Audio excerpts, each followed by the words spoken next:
Good evening, visitors. Welcome to the Australian War Memorial's last post ceremony. My name is Troy Clayton, and joining us today from the Royal Australian Navy is Midshipman Oscar Roach. 2026 marks 125 years of dedicated service by the Australian Army and its predecessors. Today we remember and pay tribute to Sergeant Bernard William Rickwood and warmly welcome his family who are in attendance today. We welcome the veterans who have served, those that are still serving, and the families that love and support them. The live stream of this ceremony is made possible by the Return and Services League of Australia and the RSL and Services Clubs Association. We welcome members who are watching the broadcast of this ceremony across Australia. During this evening's ceremony, wreaths will be laid at the base of the Pool of Reflection by family and visitors to the memorial. If you're able, please stand and join in singing the National Anthem.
The Australian War Memorial was the vision of Charles Bean, Australia's First World War official historian.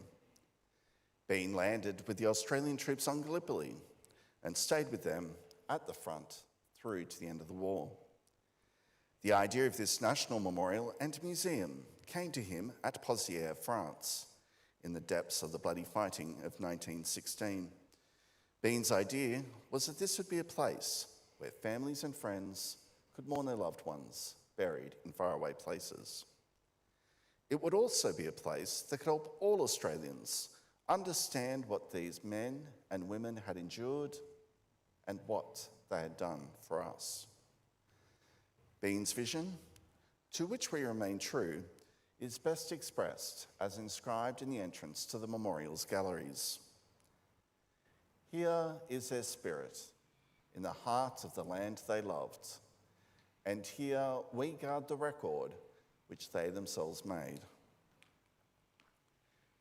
Tonight, we'll read the story behind just one of those on the Roll of Honour, which lists the names of more than 103,000 men and women who have given their lives for us in war and on operations for more than a century. But first we present a lament, Flowers of the Forest. Wreaths or floral tributes will now be laid at the base of the Pool of Reflection.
Today, we remember and pay tribute to Sergeant Bernard William Rickwood.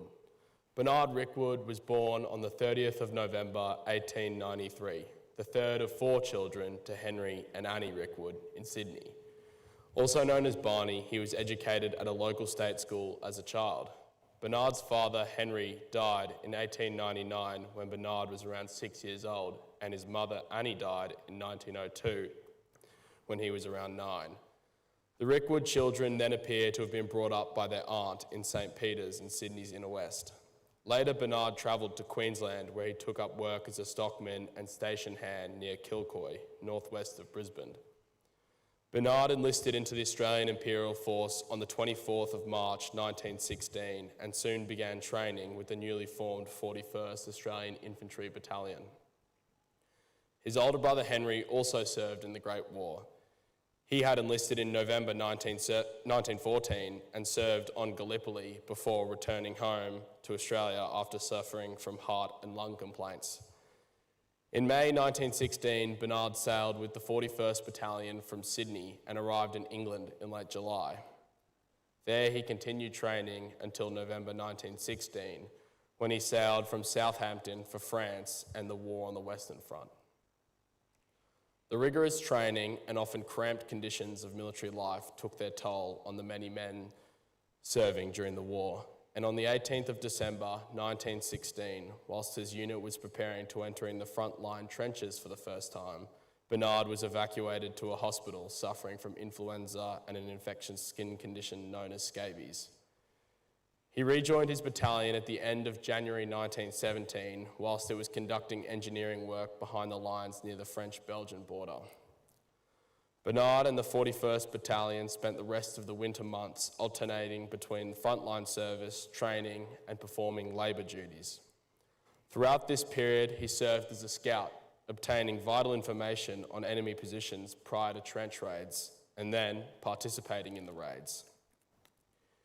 In July 1917, after a brief period in hospital with another bout of influenza, he distinguished himself during heavy fighting near Warrenton on the French-Belgian border.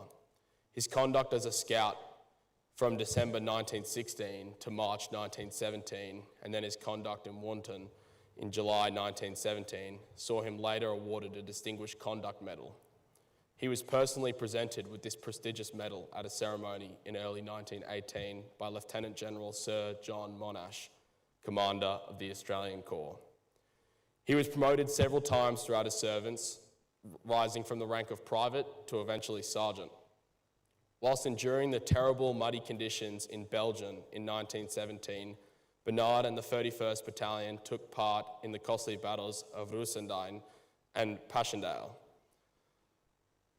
Then spent the winter of 1917 and 18 cycling between frontline duties and engineering work behind the lines.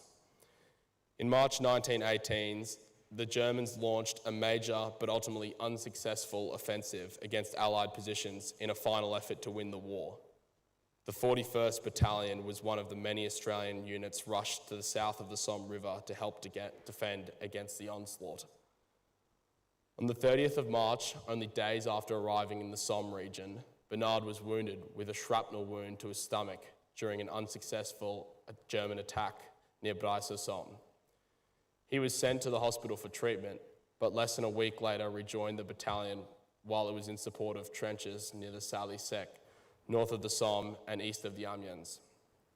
On the 13th of June, whilst members of the battalion were conducting working duties behind the front lines, he was wounded once more, this time by mustard gas, and was admitted to the hospital for treatment. He would remain out of the lines for nearly 3 months. On the 29th of September 1918, Bernard and the 31st Battalion formed part of the large Australian force operating alongside American troops, attacking well-defended German positions along the St. Quentin Canal, south of Canberra. In heavy mist, the 41st Battalion edged forward throughout the morning as the Americans attacked in front of them, and while moving forward came under heavy enemy high explosive and gas artillery fire. Also active were German machine gunners and snipers, and the battalion suffered heavy casualties. After a failed American attack, the Australians were ordered to push forward and attempt to destroy several German strongpoints. But they too were pinned down by the machine gunners and snipers. Some of the men became entangled in barbed wire. Sergeant Bernard Rickwood was killed in action at some point during the heavy fighting on this day. The exact circumstances of his death are unknown. He was 24 years old.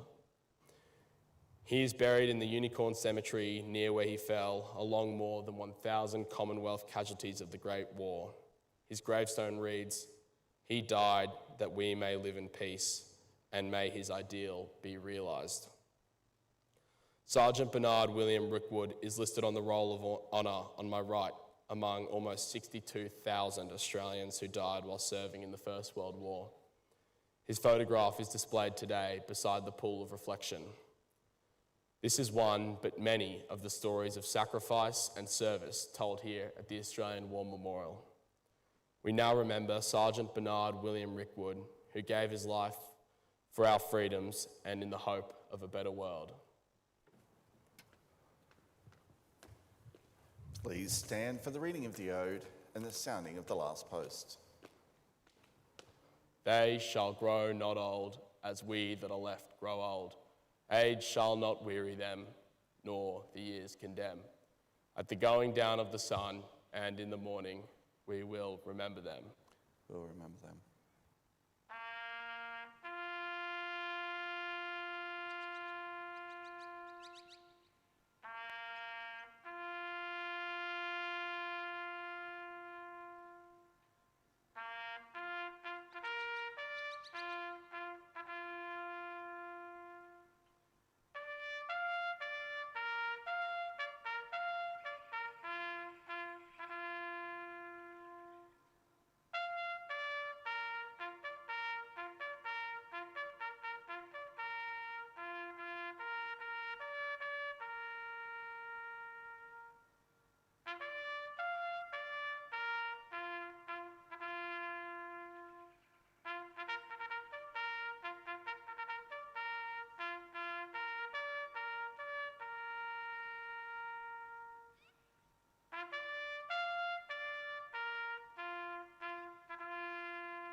Lest we forget.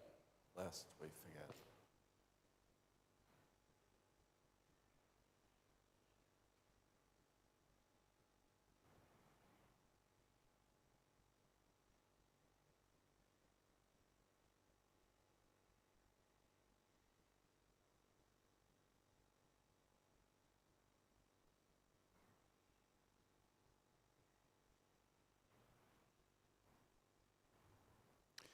We leave you this evening with the words of the memorial's founder, Charles Bean.